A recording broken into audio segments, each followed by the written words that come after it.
नमस्कार दोस्तों, आप सभी का हार्दिक स्वागत है। आज की इस क्लास में हम लोग डिस्कस करेंगे क्वाड्रिलेटरल्स को। एक इसकी क्लास हो चुकी है, ये सेकंड क्लास है क्वाड्रिलेटरल की ये सेकंड क्लास है। फर्स्ट क्लास में हमने रोम्बस तक कंप्लीट किया था। रोम्बस तक सारा कुछ डिटेल जो थी मैंने रोम्बस तक कंप्लीट करा दी थी आपको। और आज की क्लास में हम लोग उसके आगे यानी आज हम लोग पढ़ेंगे ट्रेपीजियम से, और ट्रेपीजियम को समझेंगे। ट्रेपीजियम किसको कहते हैं? समलंब चतुर्भुज, इसके बारे में जानेंगे और इसकी प्रॉपर्टी और इसके और भी जो जितने क्वाड्रिलेटर बचे हैं, काइट्स है तो उसको भी समझेंगे, और उसके कुछ थ्योरम्स हैं वो भी हम लोग आज की क्लास में सीखेंगे। तो चलिए आइए स्टार्ट करते हैं हम लोग अपनी आज की क्लास। तो देखिए ट्रेपीजियम होते हैं दो टाइप्स के, एक होता है आपका स्काइलन ट्रेपीजियम और एक होता है आपका आइसोसेलेस ट्रेपीजियम। ठीक है, तो सबसे पहले आप डाल लीजिए फर्स्ट पे। पहले तो समझिए ट्रेपीजियम कहते हैं किसको, पहले तो आप यही लिख लिए कि what is trapezium.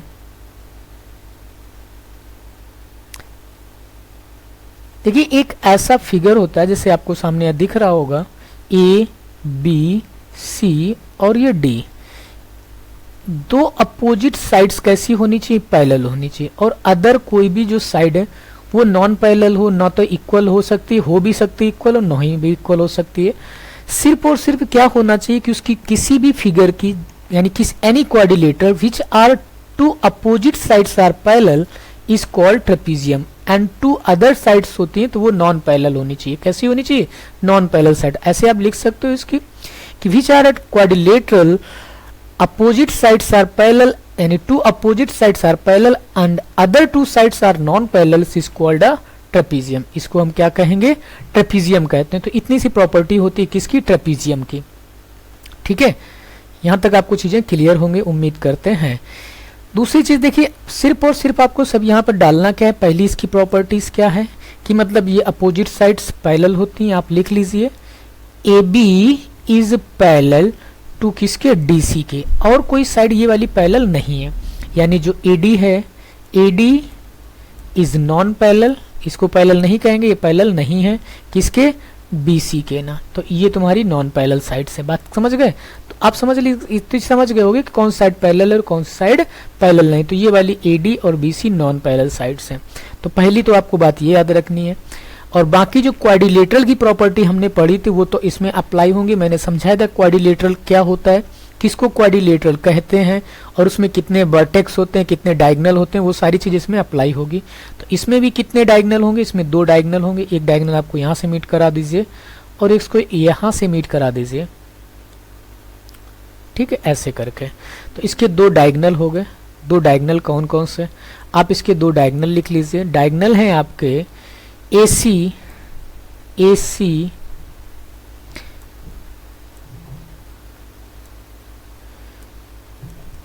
Comma BD, ये क्या है? आपके डायगोनल है। ठीक है, तो इसको आप डायगोनल लिख लीजिए।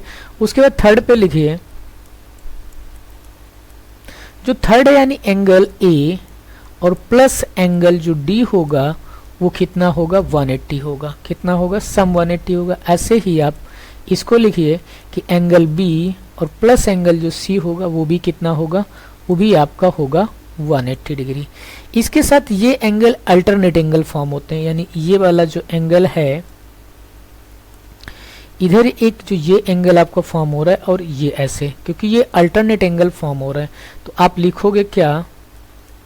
आप ये डालिए फोर्थ नंबर में, लिखिए angle BAC is equal to angle DCA, इसके इक्वल होगा। एज इट इज इधर से ये वाला जो एंगल होगा ये भी अल्टरनेट फॉर्म होगा, ऐसे करके ऐसे जेड फॉर्म होगा। तो इधर से ये अल्टरनेट एंगल इक्वल होता है। यानी इसके साथ भी आप इसको भी लिखिए कि angle CDB is equal to angle होगा DB, एंगल DBA के ना। बात समझ गए होगे? तो इतनी चीज होती एक ट्रेपीजियम में। किसमें? एक ट्रेपीजियम में। यहां तक सारी चीजें आपको क्लियर होंगी। ठीक है, तो अपोजिट साइड्स पैरेलल होती हैं, यानी जो और एक नॉन साइड्स पैरेलल होनी चाहिए, मतलब अनपैरेलल होनी चाहिए। तो AD and BC are non parallel sides हैं, और ए बी और डी सी जो है, ए बी और डी सी हैं वो पैरेलल साइड्स हैं। साथ में उनकी अपोजिट जो डायगनल्स होते हैं वो ये तुम्हारे ए सी और बी डी डायगनल हैं और इस पॉइंट पे मान लेते हैं यहाँ पी पर ये कट कर रहे हैं। ये जो फिगर्स होते हैं ये सभी चारों फिगर एक मतलब सिमिलर होते हैं। कौन कौन से, मैं एक दूसरे सभी लिखे दे रहा हूँ यहाँ पर। सिमिलरिटी इसमें लग सकती, किस किस फिगर में सिमिलरिटी लगेगी, आप लिखोगे triangle A P B similar triangle होगा triangle C D, C P D लिख लो, सी पी डी के, ठीक है, ये सिमिलर होगा। उसके बाद आप लिखिए ट्राइंगल ए पी डी, वो सिमिलर होगा आपका ट्राइंगल बी पी सी के, ठीक है।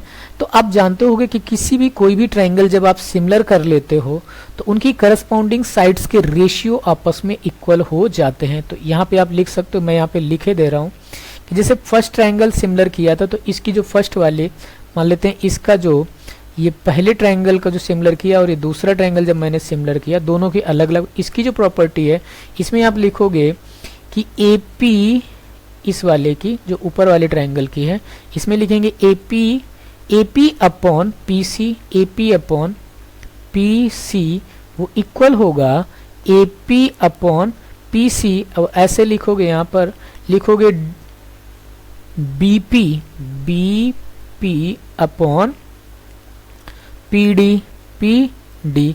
इसी तरीके से ये भी साइड्स होगी, यानी इक्वल में लिख सकते हो कि A B upon D C.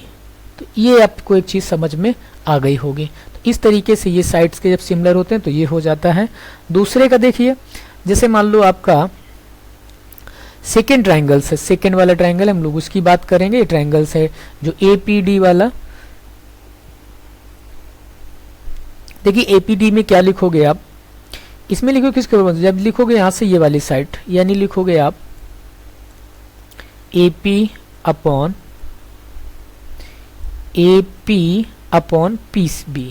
P B is equal to A P. भाई देखो ऐसे लिखो, ए पी इसकी साइड हो गई, मैंने इधर से एंगल को लिया तो ये ए पी और अपॉन ये वाली पी बी, ठीक है। ऐसे ही इधर से देखो, इसको कहते हो कैसे सिमिलर कराया। अब देखो जो एंगल ये तो ये वर्टिकली अपोजिट एंगल हो जाएंगे, ये कैसे हो जाएंगे, वर्टिकली अपोजिट एंगल हो जाएंगे तो ये तो इक्वल हो जाएंगे। उसके बाद जो हमारे ये एंगल जो फॉर्म हो रहे हैं, तो जो ये सेम साइड से जो एंगल फॉर्म होते हैं वो इक्वल होते हैं, तो ये वाली जो एंगल होंगे वो आपस में कैसे होंगे, इक्वल हो जाएंगे। या आप ऐसे कह सकते हो कि मतलब कोई भी एंगल निकालोगे 180 से तो ये इक्वल आ जाएंगे, ये भी सिमिलर प्रूफ हो जाएंगे, ठीक है। चलो इसको अच्छा तुमको अभी नहीं समझ में आया, जब हम आइसोसेलेस ट्रेपेजियम बताएंगे तब समझा देंगे, इसको अभी आप छोड़ दीजिए। नहीं आपको समझ में आ रहा है तो कोई बात नहीं है, इसको आप क्या करिए, इस ये वाली प्रॉपर्टी यहाँ सिर्फ सिमिलर लिखा है, इस चीज को मैं सिमिलरिटी जो आइसोसेलेस ट्रायंगल होगा या इसको भी आप हटा दीजिए, यहाँ आपको समझ में नहीं आया क्योंकि इसमें ये साइड से मतलब नहीं होता, एंगल से मतलब होता है बस, और किसी से नहीं है। मैं सोचो कि ये साइड इक्वल नहीं है तो वो नहीं, मुझे उससे नहीं, ये देखो वर्टिकली अपोजिट होता है और वैसे ही एंगल जब सेम फॉर्म होते हैं तो ये वाला एंगल इस एंगल के सेम फॉर्म होगा जब पैरेलल साइड्स होती है उनके बीच में जो एंगल फॉर्म होता है, ठीक है। बट अभी नहीं समझ में यार तो कोई बात नहीं, अभी हम इसको जब आइसोसेलेस ट्रेपेजियम बताएंगे तो उसमें आपको क्लियर हो जाएगा। तो चलिए ये तो ऐसे सिमिलर हो गया, तो इसको भी आप सिमिलर कहेंगे कि ये ट्रायंगल इसके सिमिलर होगा, ठीक है। तो आगे देखिए नेक्स्ट हम लोग ट्रेपेजियम समझ गए कि सिंपल सा ट्रेपेजियम किसको कहते हैं। अब इसी ट्रेपेजियम को हम बोल सकते हैं क्या, स्काइलिन ट्रेपेजियम, क्या बोल सकते हो इसको। जो ये ट्रेपेजियम है ये कैसा ट्रेपेजियम है, क्योंकि इसकी साइड्स नॉन इक्वल है तो ये एक जो ट्रेपेजियम है इसको आप बोलेंगे क्या, स्काइलिन ट्रेपेजियम। क्या बोलेंगे, यहाँ पर लिखे दे रहा हूँ इसी के ऊपर, तो आप लिख लीजिए स्काइलिन ट्रेपेजियम। स्काइलिन ट्रेपेजियम में क्या होता है, बस दो साइड्स अनइक्वल होनी चाहिए और मतलब ये साइड इक्वल नहीं, यानी आप लिखोगे AD is not equal to BC। तो जिसमें ये दो साइड अनइक्वल हो और टू साइड्स पैरेलल हो उसे बोलते हैं हम क्या, स्काइलिन ट्रेपेजियम। ओके, तो यहाँ तक आपको चीजें समझ गए होंगे। अब चलते हैं हम लोग आगे। अब आप डाल लीजिए आइसोसेलेस ट्रेपेजियम। क्या डालेंगे, आइसोसेलेस ट्रेपेजियम, ठीक है। आप उसको कॉपी करिए, लिखिए सेकेंड टाइप का है, मैंने फर्स्ट टाइप को सिखाया, अब डालिए आप सेकेंड टाइप में आइसोसेलेस ट्रेपेजियम।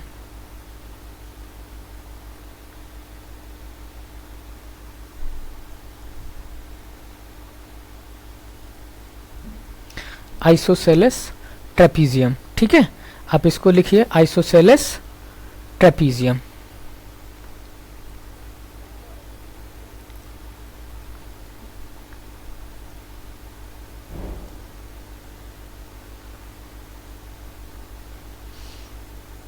ठीक, अब देखो यहाँ पे कि आइसोसेलेस ट्रेपीजियम किसको कहते हैं।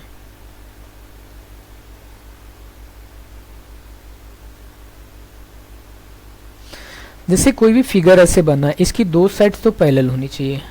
यहाँ मैंने बना लिया ए बी और सी। इसको आइसोसेलेस इसलिए कहते हैं कि इसकी this side and this side आपस में कैसी होती है, इक्वल होती है, इसीलिए इसे हम कहते हैं आइसोसेलेस ट्रेपीजियम। यानी टू तो पैरेलल साइड होनी चाहिए और जो नॉन पैरेलल साइड्स हो वो इक्वल होनी चाहिए। यानी दो नॉन पैरेलल साइड आपकी कैसी होनी चाहिए, इक्वल होनी चाहिए। ठीक है, तो ये नॉन पैरेलल साइड जो है वो हमारी कैसी हैं, इक्वल हैं, और टू साइड्स आर पैरेलल। तो this is called a trapezium, isosceles trapezium. ठीक, तो इसकी देखो पहली प्रॉपर्टी आप लिखोगे कि A B is parallel to D C. A B जो है वो पैरेलल है किसके, डी सी के। उसके बाद आप लिख लीजिए कि A D is equal to B C. A D is equal to B C. A D जो है वो बी सी के इक्वल है। यहां तक चीजें क्लियर हैं। अब आगे देखो, इनके जो ए एंगल होगा, यानी सेकेंड में डालिए एंगल्स का, यानी एंगल ए वो इक्वल होगा एंगल बी के। इसी तरीके से एंगल डी वो इक्वल होगा एंगल सी के। यानी angle A plus angle D equal होगा angle B plus angle C के, क्योंकि ये दोनों का सम होता है कितना, 180 होता है। बात क्लियर है, यहाँ तक कोई डाउट होगा, नहीं होगा। अपोजिट एंगल का सम भी कितना होता है, 180, यानी एंगल ए और plus angle C is equal to होगा 180। इसी तरीके से एंगल बी और प्लस एंगल जो डी होगा वो भी आपका कितना होता है, 180 होगा। यानी अपोजिट एंगल का सम 180। अब एंगल आपस में equal, angle A is equal to angle B, angle D is equal to angle C होगा, और इनके करस्पॉन्ड यानी एंगल बी और एंगल डी, यानी एंगल ए और एंगल डी, एंगल बी और सी, इनका सम भी कितना होता है, 180 होगा। उसके बाद एंगल ए और एंगल सी यानी अपोजिट एंगल का सम भी कितना होगा, 180 होगा। ठीक, अब आगे देखो, यहाँ पे जिस पॉइंट पे दोनों डायगोनल कट करते हैं पी, तो वो बाइसेक्टर होते हैं। मतलब जैसे ये वाली पॉइंट है वो इसके इक्वल होगा, और ये वाली जो साइड है वो इस साइड्स के कैसी होती है, इक्वल होती है। इस चीज को भी आप कॉपी कर लीजिए। थर्ड पॉइंट पे आप डाल के लिखिए, जो इसके डायगोनल होते हैं पहली बात तो इक्वल होते हैं, यानी A C is equal to B D होगा। ए सी कैसा होगा, बी डी के इक्वल होगा। ये होता है भाई कॉन्ग्रेंट हो जाते हैं फिगर, अभी लिख दूंगा कौन सा फिगर कॉन्ग्रेंट होता है, तब ये ऐसी कंडीशन हो जाती है। ठीक है, ये हो जाएगा, यानी ए सी वो बी डी के इक्वल होगा। इसके बाद जो कट पॉइंट होंगे, यानी लिखोगे A P is equal to P B के होगा। उसी तरीके से डी पी या पी डी इक्वल टू आपका होगा पी सी के इक्वल होगा। ठीक, इतनी चीजें इसमें ये होती हैं। उसके बाद ये ट्रायंगल सिमिलर होंगे कौन कौन से, फोर्थ स्टेप पे लिखिए। मैंने इधर लिख दिया, देखो इस साइड्स पैरेलल होती हैं और एडी और ये साइड इक्वल होती हैं, वो मैंने लिख दिया। उसके बाद आपको मैंने एंगल बता दिए सारे कि कौन कौन से एंगल कैसे होते हैं, वो सभी मैंने बता दिया। अपोजिट एंगल का सम बता दिया 180। ये एंगल जो इक्वल होते हैं वो भी मैंने लिख दिए। ठीक है, यहाँ तक आपको सारी क्लियर्स हो गई। अब हम लोग क्या बताने चल रहे हैं कि कौन सा फिगर किसके सिमिलर होता है। तो आप लिखिए यहाँ पे triangle A P B similar triangle होगा सी पी डी। इसी तरीके से आपको ये याद रखना है कि ट्राइंगल ए पी डी वो सिमिलर ट्राइंगल होगा किसके, ट्राइंगल ए पी डी वो होगा बी पी सी के, ये सिमिलर ट्राइंगल होगा। इसके बाद एक ट्राइंगल आपको कॉन्ग्रेंट मिलेगा, उसको मैं 5th पॉइंट डाल के लिख रहा हूं। वो ट्राइंगल आपका कॉन्ग्रेंट हो जाता है कौन कौन सा, ये वाला ट्राइंगल। ट्राइंगल का इसी कह सकते हो, मैंने यहीं पर शायद लिख दूं कि जो मेरे पास ये लिखा है सिमिलर भी होगा और कॉन्ग्रेंट भी होगा। यानी A D P A P D, उसके बाद B P C P C, ये ट्रायंगल कॉन्ग्रुएंट होते हैं। देखो ये दोनों साइड्स इक्वल होते हैं, ये वाला इसके इक्वल, ये अपोजिट साइड्स इक्वल होते हैं, इस वजह से ये क्या हो जाते हैं, कॉन्ग्रुएंट हो जाते हैं। नहीं समझ में आया तो आप ऐसे भी समझ सकते हो कि देखो बी सी और ए डी साइड इक्वल हो गए, ये वर्टिकली अपोजिट एंगल इक्वल होते हैं, और ये वाला एंगल इस एंगल के क्या होगा, इक्वल होगा। ठीक है, क्योंकि ये वाला एंगल इस एंगल के इक्वल होता है इधर से ना, जैसे ये एंगल इसके क्या है, इक्वल है।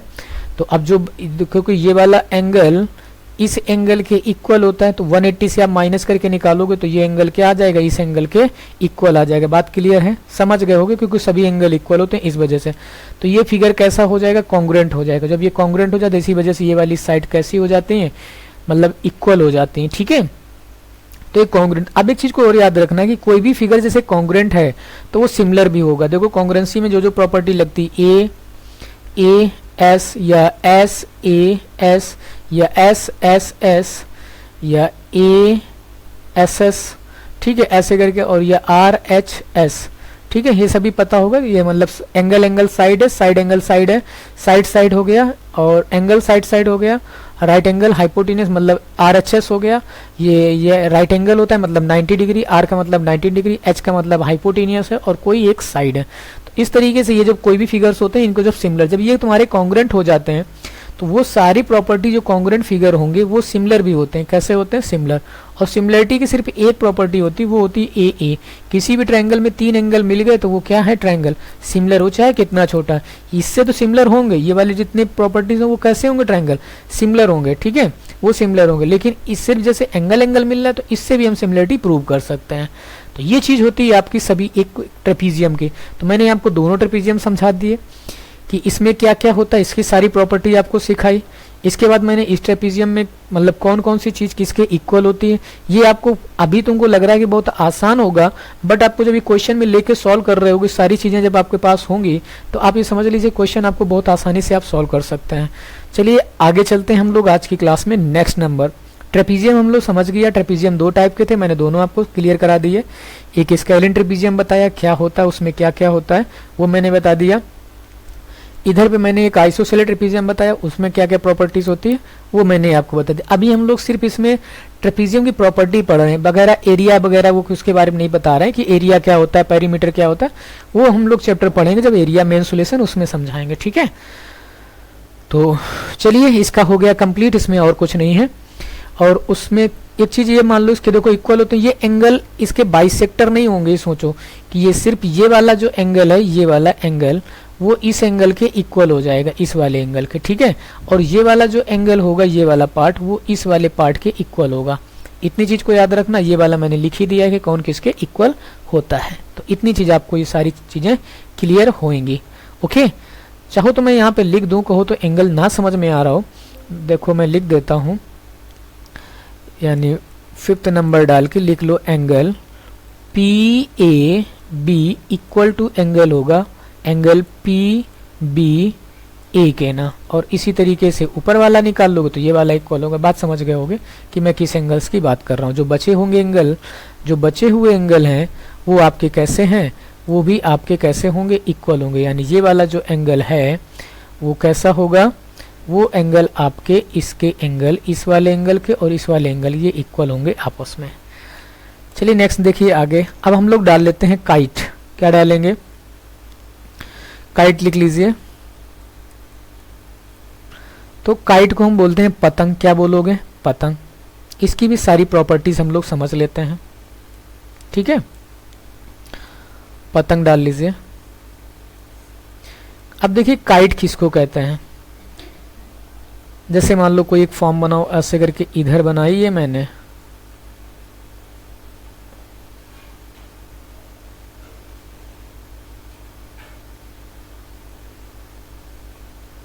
ये होती है काइट। ठीक है, इस टाइप की, इसको हम क्या बोलेंगे भाई, काइट बोलते हैं। इसमें आप नाम दे दीजिए, कहीं से भी लिख स्टार्ट कर दीजिए। इधर नीचे वाले बेस की हम बात नहीं करेंगे, थोड़ा देखने के लिए अच्छे के लिए बना दिया है कि काइट ऐसी होती है, आपने देखी होगी, बट इसकी बात नहीं करेंगे हम लोग। इस ऊपर वाले फिगर की, क्वाड्रिलेटरल की बात करेंगे। जैसे मैंने यहाँ पे लिखा ए बी, और इस पॉइंट को ले लो सी, और यहाँ पे ले लो डी। ठीक है, तो ये हो गई मेरा क्या, काइट हो गया। अब इसमें देखो डायगोनल ड्रॉ करोगे, जब यहाँ से एक डायगोनल ड्रॉ कर रहे होंगे आप तो कुछ ऐसे आ रहा होगा, और यहाँ से बी से ड्रॉ करेंगे तो इस डी पे जा रहा होगा। अब एक चीज याद रखिएगा, जो काइट होती है उसमें क्या क्या होता है, मैं यहाँ पे लिख रहा हूँ काइट की प्रॉपर्टी, यानी इसमें होगा आपका A B is equal to A D, पहली बात। दूसरी इसमें ये होगा कि B C is equal to C D के होता है, ठीक है। उसके बाद आप कह सकते हो कि इधर का जो ये एंगल होगा, देखो ये वाला एंगल तो किसी के इक्वल नहीं, बट ये वाला एंगल बी और एंगल डी आपस में इक्वल होते हैं। सेकंड में लिखिए कि angle B is equal to angle D के होते हैं, ठीक है, एंगल डी के ना, बात क्लियर है यहाँ तक, एंगल डी के इक्वल में है। और उसके बाद ये जो लाइन होती है, ये लाइन वो एंगल बाइसेक्ट कर सकते हैं, ये वाला एंगल, यानी ये जो लाइन आ रही ऊपर से, ये वाली जो यहाँ पे पी पे कट कर रही, तो ये एंगल, ये वाला एंगल इस एंगल के इक्वल हो जाएगा, और ये वाला जो एंगल होगा वो इस एंगल के इक्वल, यानी ये बाइसेक्ट करती है, क्या करती है, बाइसेक्ट करती है। और ये जो एंगल होगा ये वाला वो इस एंगल के इक्वल होगा, और ये जो पार्ट का एंगल बचेगा वो तुम्हारा होगा इस वाले पार्ट के इक्वल, ठीक है, समझ गए। और इसको 4 लाइन से रिप्रेजेंट कर देते हैं, तो ऐसे आप समझ लीजिए कि कौन किसके इक्वल है। अब हम यहाँ पे लिख रहे हैं, और जो यहाँ पी पे कट करते हैं वो होता है 90। सारी चीजें हमने आपके सामने बोर्ड पे, और दूसरी चीज ये वाली साइड इसके इक्वल और ये वाली साइड इसके इक्वल, सारी चीजें आपके फिगर में दिख रही हैं। और बाकी हम लोग जो बची हैं वो यहाँ पर हम लिखे दे रहा हूँ, यानी angle B is equal to angle D होता है, यानी पूरे एंगल की बात कर रहा हूँ। यानी जो ये लिखा है बी और सी, इसका मतलब आप ये समझिए, ये जो मैंने लिख रखा था उसका मतलब ये नहीं है कि सिर्फ बी और सी लिखा है, यानी दो एंगल मैं सभी के लिख रहा हूँ, यानी angle C B A is equal to angle C D A के इक्वल होता है। दूसरा देखिए angle A B D equal to होगा एंगल ए डी बी के। इसी तरीके से आप एंगल लिखेंगे, angle B A C B D C B D, यानी इस पूरे एंगल इधर वाले की बात कर रहा हूँ, इसके वाले के। तो सी बी डी जो होगा वो होगा आपके एंगल सी डी बी के इक्वल, ठीक है, ये चीज समझ गए होगे। अब आगे देखो, यानी एंगल बी ए सी वो इक्वल होगा एंगल डी ए सी के, ठीक है, यहां तक आ गया होगा। आगे देखो, अब जो एंगल है बी पी ए वो होगा 90 डिग्री, और वो सभी 90 होंगे, ये भी 90 होगा और ये भी 90 होगा, इधर पी वाला भी 90 होगा। इस तरीके से आपके सारी चीजें हमने काट के लिख दी। और कुछ बचा इसमें, इधर बेस वाले एंगल चाहो तो लिख लो, ये भी बाकी मैंने इस फिगर में ही बता दिया है कि angle P C B is equal to angle P C D के इक्वल होगा। ओके, मैंने ये सारी चीज़ हो गई, ऊपर वाले सारे मैंने लिख दिया, एंगल वो भी लिख दिए। तो मैंने लगभग सारे एंगल को लिख दिया हो, तो कोई बचा नहीं है, जितने थे मैंने सारे बता दिए। इसमें क्या क्या होता है, साइड कौन सी इक्वल होती है वो भी मैंने आपको दिखा दी, एंगल कौन कौन से इक्वल होते हैं वो मैंने बता दिए, ठीक है। इसके बाद जो ये मिड, जहाँ पे ये लाइन कट करती है बी डी को, बी डी मिड पॉइंट होता है, बी डी जो होता है वो मिड पॉइंट होता है, ये वाला। तो ये वाली जो लाइन होगी वो इक्वल होगी, ये वाली पार्ट इस पार्ट के इक्वल होगा, सिर्फ यही होगा। अब इसको थर्ड पॉइंट में आप डाल के लिखिए कि B P is equal to P D, इसके इक्वल होता है। तो इस तरीके से आपका जो क्वाड्रिलेटर है वो हुआ कंप्लीट, ठीक है। काइट भी मैंने बता दी, तो क्वाड्रिलेटर पूरा हो गया कंप्लीट। अब हम लोग क्वाड्रिलेटर्स की कुछ थ्योरम की बात करते हैं। अब हम फिगर भी बताते चलेंगे उसी में, और उसकी थ्योरम भी आपको समझाते चलेंगे, ठीक है। तो पहले देखिए, सबसे पहला, अब यहाँ पर आपको समझना ज़्यादा है और नोट कम करना है। तो पहला स्टार बना के आप लिखिए ऐसे, या फिगर बनाए, जैसे मान लो दो लाइन पैरेलल हैं। क्या है, दो लाइंस पैरेलल हैं। दो लाइन कैसी हैं, पैरेलल लाइंस हैं, ये और ये। इनमें कोई भी दो फॉर्म पे क्वाड्रिलेटर बन रहा है। मान लो ऐसे करके तुमने एक यहाँ पे बना दिया और एक कुछ ऐसे बना दिया, ठीक है। यहाँ पर नाम जो भी दे दे, मान लो ए बी सी और डी, और इन पैरेलल लाइंस के मिड पर ही, ये लाइन पैरेलल, थोड़ा आगे एक्सटेंड करते हैं, ये लाइन पैरेलल ही है, इन्हीं पॉइंट को लेके कुछ ऐसे कोऑर्डिनेट बना दिया मैंने, मान लो इसको थोड़ी सी और आगे इससे एक्सटेंड कर लो, और इसे करके कुछ ऐसे मैंने यहाँ बना दिया, जिसका नाम दे दिया पी और क्यू। तो जो ये क्वाड्रिलेटरल होंगे, इनका जो एरिया होगा, यानी ऐसे लिख लीजिए, area of quadrilateral A B C D is equal to area of quadrilateral A D P Q, A D P Q, यानी सेम बेस पर जो फॉर्म हो रहा होता है उनके एरिया आपस में कैसे होते हैं, इक्वल होते हैं। तो सबसे पहला आप इसको तो याद रखिएगा। इसी तरीके से जैसे मान लो इसमें ट्राइंगल बना हो, सेम पैरेलल साइड्स हैं, क्या बना हो, सेम पैरेलल साइड्स हैं, एक कोई क्वाड्रिलेटर बना दिया जाए, मान लो क्वाड्रिलेटर ऐसे करके कोई बना दिया जाए, कोई ऐसे, और इसी बेस को लेकर हम एक ट्राइंगल फॉर्म कर दें ऐसे करके, ऐसे इसका उसी बेस पे होना चाहिए, मतलब बेस नहीं चेंज करना है हमें बेस नहीं चेंज करना है, हमें क्या करना है, बेस को मान लो ऐसे बना लेते हैं यहाँ पे कुछ ऐसे करके, ये ठीक, ये ट्राइंगल फॉर्म हो गया। तो इस ट्राइंगल का जो एरिया होगा वो उस क्वाड्रिलेटर के एरिया का हाफ होगा। मान लो जैसे मैंने लिखा ए बी सी और डी, यहाँ पे लिखा पी, तो जो एरिया होगा, area of triangle A B P, वो क्या होगा, हाफ होगा किसका, एरिया ऑफ क्वाड्रिलेटरल, क्वाड्रिलेटर क्या, कौन सा, ए बी सी और डी, इसका जो एरिया होगा उसका कितना होगा, हाफ होगा, यानी 1/2 से डिवाइड कर दोगे तो इसके एरिया के इक्वल आएगा। तो ये आप सिंपल सी थ्योरम्स थी, दोनों याद कर लीजिए, ये हो गया। और चलते हैं हम नेक्स्ट थ्योरम पे बात करते हैं।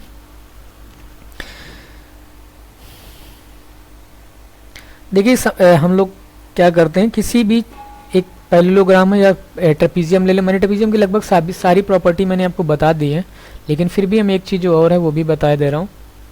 जैसे मान लो ये ट्रेपीजियम है, कोई भी ट्रेपीजियम ए बी सी और डी, ये पैरेलल साइड्स थी। अब इन पैरेलल साइड्स को इसे मिला दिया जाए, मान लो कोई भी पॉइंट से डी ई, इसको मान लेते हैं ई पॉइंट है और ये एफ पॉइंट है, ये भी इसी लाइन्स के पैरेलल है, इस लाइन के कैसी है, एक पैरेलल लाइन से इस लाइन को भी मिला दिया जाए, तो इसमें क्या होगा आपका, इनके साइड्स का जो रेशियो होगा, यानी ए जो ए ई अपॉन ई डी, ये आपस में इक्वल रेशियो होते हैं। देखिए क्या है, A E upon E D, वो इक्वल होगा B F upon F C के, ठीक है, इतनी चीज़ समझ गए होगे। इसके बाद इस साइड की जो ई एफ की लेंथ होती, ई एफ की जो लेंथ होगी वो होगी आपकी A B plus D C का हाफ, क्या होगा, ए बी और डी सी का क्या होता है, हाफ होता है। इतनी चीज़ आपको समझ में आ गई होगी, ठीक है। तो इस क्वाड्रिलेटर को समझ गए होगे। तो हमने क्या क्या बताया, आपको ये बता दिया, और यहाँ से हमने इस चीज़ों को भी आपको क्लियर कर दी, ठीक। और देखिए जैसे मान लो, हाँ इतनी चीज़ें थी, मैंने सारी आपको क्लियर कर दी। उसके बाद एक चीज़ और होती है, जैसे मान लो यहाँ से एक आप डायगोनल ड्रॉ करते हो ऐसे करके इस पे, और इस पे भी एक डायगोनल ड्रॉ करते हो इधर पे, और इन डायगोनल के मिड पॉइंट होते हैं। डायगोनल के क्या है, ये मिड पॉइंट है, एक मिनट, ये डायगोनल के हैं मिड पॉइंट, इनको क्या कह लो कि डायगोनल के मिड पॉइंट है। जैसे ये M और ये N, इस मिड पॉइंट को यहाँ से ऐसे मिला दो।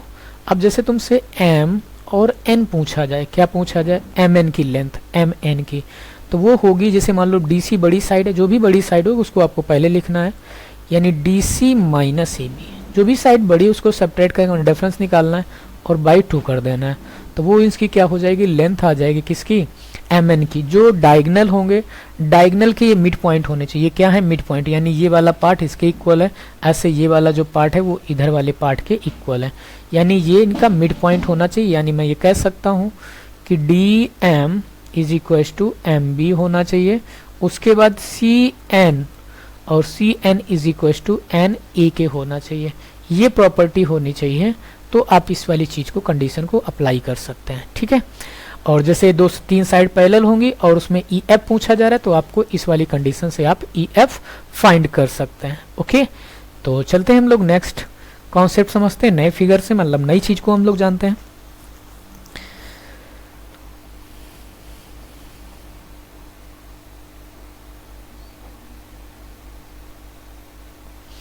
देखो क्या होता है कि जैसे मान लो कोई पैरेललोग्राम है, क्या है, पैरेललोग्राम है, और उस पैरेललोग्राम का मिड पॉइंट दे दिए जाए, क्या दे दिए जाए, मिड पॉइंट। ये पैरेललोग्राम है, बता चुके हैं, जिसको समांतर चतुर्भुज बोलते हैं। इन पैरेललोग्राम मैं नाम देता हूँ ए बी सी और डी, इनके मिड पॉइंट ले लो, इनके क्या ले लो, मिड पॉइंट ले लो, इनके आप लो मिड पॉइंट, ये क्या है, इनके मिड पॉइंट है। और इस मिड पॉइंट को जब आप मिलाते हो पी क्यू आर और एस, इन मिड पॉइंट्स को आप क्या कर दो, मिला दो सभी से ऐसे करके। अब हम ये पूछ रहे हैं कि मुझे ये बताइए जो ये फिगर बना है वो कौन सा फिगर होगा, पी क्यू आर। देखो ए बी सी डी क्या था, पैरेललोग्राम था, A B C D parallelogram है, मतलब ये साइड इस साइड्स के पैरेलल थी और ये साइड इस साइड्स के पैरेलल थी। तो आपको बताना है कि पी क्यू आर कैसा फिगर होगा, पैरेललोग्राम होगा, स्क्वायर होगा, रेक्टेंगल होगा, क्या होगा। तो आप इस चीज को याद रखिएगा, जब पैरेललोग्राम से जो कोई फिगर फॉर्म होता है तो वो पैरेललोग्राम ही होगा। ये भी क्या होगा, एक पैरेललोग्राम होगा, इस साइड के इक्वल होगा, और ये वाली जो साइड होगी वो इस साइड्स के पैरेलल होगी, और इस ये वाली जो साइड होगी वो इसके इक्वल होगी, और ये वाली जो साइड होगी वो इस साइड के इक्वल हो। ऐसे ही जैसे ये साइड इक्वल थी इसके, तो ये वाली साइड इस साइड के इक्वल थी। तो जैसे पैरेललोग्राम से जो एंगल फॉर्म, मतलब जो क्वाड्रेटर फॉर्म होगा वो पैरेललोग्राम में क्या होगा, फॉर्म होगा। बात क्लियर है, इतने में किसी को डाउट नहीं होगा, ये तो सिंपल सी कॉन्सेप्ट था, आपको क्लियर हो गया होगा। अब देखो आगे चलते हैं, या इसी में बताता हूँ, इसको मैं रब कर देता हूँ, मैं यहीं पर आपको एक और दूसरा क्वाड्रिलेटर समझाता हूँ। ये पैरेललोग्राम आपको चलो नहीं रब करते हैं, लेकिन हो ही गया, आप क्या ही कर सकते हैं, या बैक करके आ सकते हैं फिर से, तो इसको नहीं मतलब हटाते हैं तो कोई दिक्कत नहीं, तो इसको ऐसे बने रहते हैं। अब हम लोग डालते हैं आगे चीज को, देखते हैं अगला फिगर बनाते हैं यहीं पे, तो या नेक्स्ट पेज ही ले लेते हैं, क्या दिक्कत है ना, पेज की थोड़ा कमी इसमें है। अब ये पैड है, ये तरीके की पैड है, इसमें थोड़ी सी जल्दी से राइटिंग सही से अब वो फॉर्म नहीं होती है, तो बनता नहीं है, थोड़ा सा अभी धीरे धीरे प्रैक्टिस करके सब आ जाएगा सही से। फिगर सही से नहीं बनते हैं क्योंकि इसमें अब थोड़े बहुत, एक पैरेललोग्राम बना लीजिए आप। पैरेललोग्राम बनाने के बाद आप क्या करेंगे, ए बी सी और डी पैरेललोग्राम बना लीजिए, उससे एक डायगोनल ड्रॉ कर लीजिए। क्या करिए, डायगोनल ड्रॉ कर लीजिए ऐसे। मान लो मैंने बी डी एक डायगोनल ले लिया, ठीक है।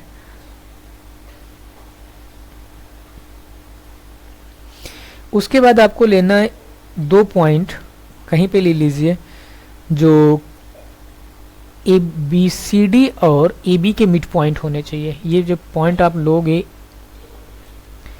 इसके, यानी यहाँ पे ए बी का मिड पॉइंट ले लीजिए ऐसे, ये ए बी का मिड पॉइंट हो गया, और इधर से ले लीजिए इसमें सी डी का मिड पॉइंट जो एन है, वो क्या है, सी डी का मिड पॉइंट है जो एन है।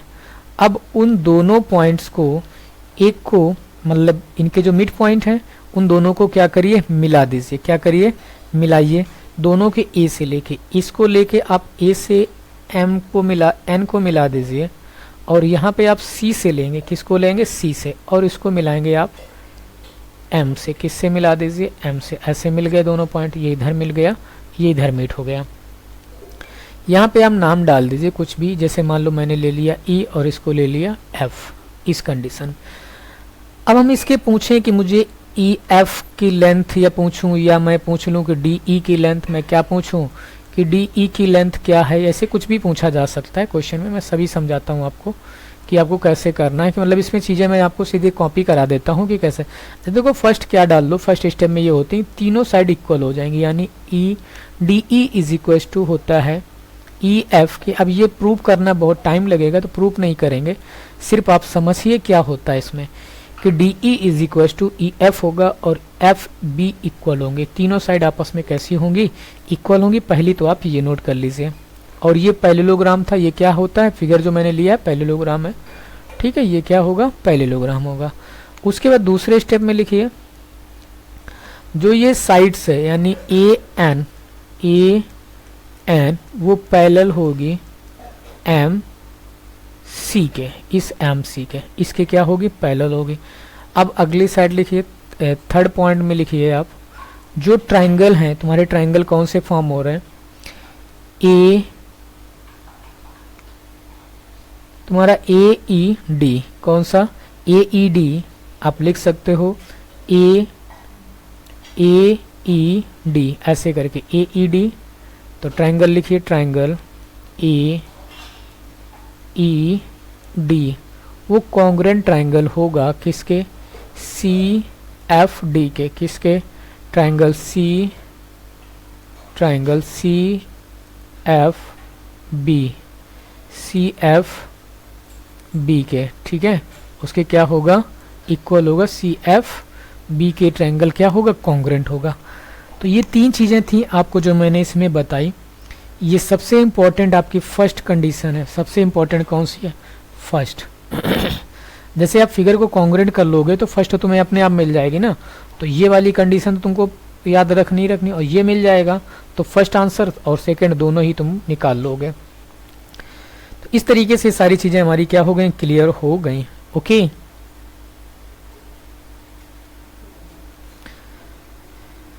तो चलिए आगे देखते हैं हम लोग। एक थ्योरम्स और हैं, थ्योरम्स तो और भी हैं, बट हम लोग फटाफट अब थ्योरम कॉपी कर लेते हैं और समझ लेते हैं।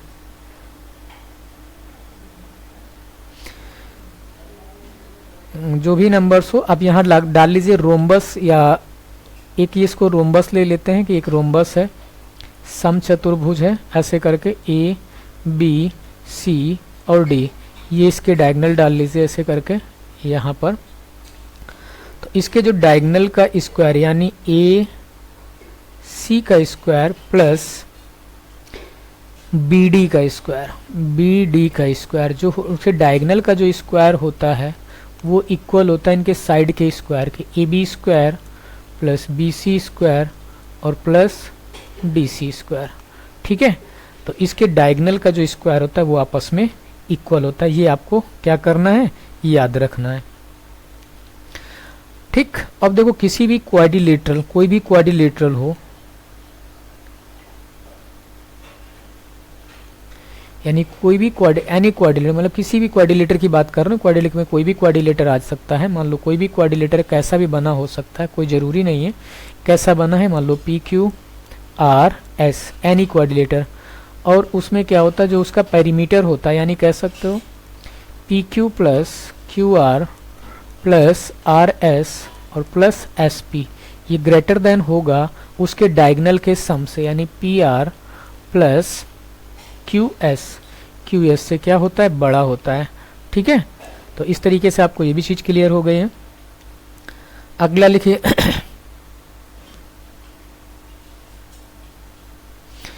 कोई भी एक रेक्टेंगल जैसे आप लेते हैं, क्या लेते हैं, एक रेक्टेंगल मान लो ले लिया मैंने, एक ऐसे रेक्टेंगल फॉर्म कर लेते हैं।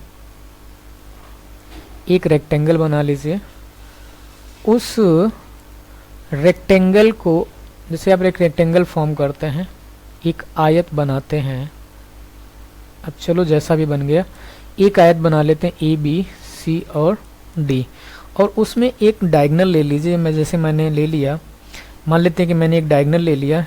इसको फिगर नहीं सही बन रहा है तो समझ में नहीं आएगा आपको, थोड़ा सा फिगर सही से बन जाए अच्छे से। थोड़ा अरे यार, ठीक है। तो इस तरीके से आप बना लीजिए, यहाँ पर लिख लीजिए ए बी सी और ये लिख लीजिए डी। अब यहाँ से जैसे आप ए सी को मिला दें, ए सी को मिला दें। अब ए सी पे कहीं पे भी पॉइंट, एक पॉइंट हो इसी के अंदर, ए सी पर, जैसे मान लो चाहे यहाँ पे एक पॉइंट हो जाए, मान लो मैंने ले लिया इस जगह पे एक पॉइंट, चाहे इधर कहीं पे भी हो जाए। अब इसको यहाँ से मिला दीजिए, जैसे मैंने मिलाया, ये ओ पॉइंट ले लेते हैं, इसको मिला दिया मैंने डी से और इधर मिला दिया मैंने बी से, ऐसे कुछ फॉर्म हो गया एक क्वाड्रिलेटर। इस पर कहीं पे भी पॉइंट हो सकता है, ठीक है।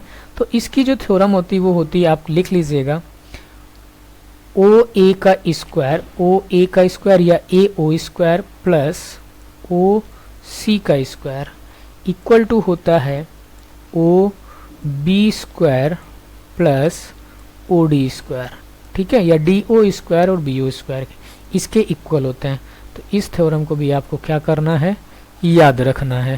तो इस तरीके से हम लोग अपनी ज़्यादातर क्वाड्रिलेटर की प्रॉपर्टीज और थ्योरम्स को कंप्लीट कर लिए हैं, ठीक है। और सर्कल के साथ भी क्वाड्रिलेटर होता है, वो जो सर्कल के साथ होता है उसको हम जब सर्कल पढ़ाएंगे उसमें आपको समझाएंगे, ठीक है। तो अभी तक जितना भी क्वाड्रिलेटर थे, मतलब क्वाड्रिलेटर के जितने टाइप्स थे वो मैंने आपको सारे बता दिए, और कौन सी थ्योरम कैसी फॉर्म होती वो मैंने बता दी। थ्योरम को प्रूफ नहीं किए हैं, जैसे आप कह रहे हो कि इनको प्रूफ करना है तो प्रूफ करेंगे, अभी नहीं, ठीक है। तो अभी के लिए बस इतना ही। तो आज की क्लास यहीं पे ख़त्म करते हैं। नेक्स्ट क्लास में हम लोग आगे कुछ क्वेश्चंस लगाएंगे इससे रिलेटेड क्वाड्रिलेटर के, ओके। तो वीडियो आपको पसंद आया है तो लाइक शेयर और सब्सक्राइब जरूर करें। Thank you, bye.